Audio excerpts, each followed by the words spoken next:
ଆଜି ବର୍ଷା ଯୋଗୁଁ ମୁଁ ଏତେ ହଇରାଣ ହେଇଥିଲି ଯେ ଆଗରୁ ଏମିତି ହଇରାଣ କେବେ ବି ହେଇନଥିଲି। ସତ କହିବାକୁ ଗଲେ ସାଙ୍ଗମାନେ, ଆମ ଏପଟେ ବର୍ଷା ଜମା ଛାଡ଼ୁନି। ରାତିରେ ବର୍ଷା ହେଉଛି, ଦିନ ଯାକ ବି ବର୍ଷା ହେଉଛି। ତ ଯାହା ଯେମିତି ହଉ ମୁଁ କାମ ସାରିକି ଏପଟେ ସକାଳୁ ସକାଳୁ ଆସିଯାଇଥିଲି ଟିକେ ଲଗାପଗା କରିବାକୁ। ଲଗାପଗା କରିସାରିଲା ପରେ ମୁଁ ଆଜି ଚା ଟିକେ କରିକି ଆଣିଥିଲି, ଗରମ ଚା ସହିତ ମୁଁ ବାସି ରୁଟି ପଟେଇଥିଲା ତାକୁ ମୁଁ ଖାଇ ଦେଇଥିଲି।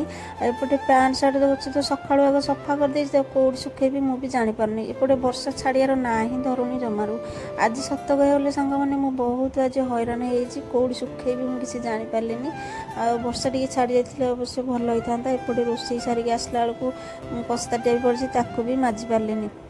ମୁଣ୍ଡ ସବୁ ଓଦା ହେଇଥିଲା ତ ମୁଁ ଟିକେ ଫ୍ୟାନ୍ ଲଗେଇ ବସିଥିଲି। ଦେଖିଲା ବେଳକୁ ପିଲା ଆଣିଥିଲେ ସେଉ ବୁନ୍ଦିଆ, ତ ତାକୁ ଖାଇନଥିଲେ, ଅଧା ଛାଡ଼ିକି ଯାଇଥିଲେ, ତାକୁ ମୁଁ ଟିକେ ଖାଇ ଦେଇଥିଲି। ଆଉ ଆଜି ଆମର ରୋଷେଇରେ ହେଇଥିଲା ସାରୁ ତରକାରୀ, ଆଳୁ ଫୁଟା, କଦଳୀ ଭଜା। ଆମର ଆଉ ଗୋଟେ ଭିଡ଼ିଓରେ ଦେଖା ହେବ। ରହୁଛି।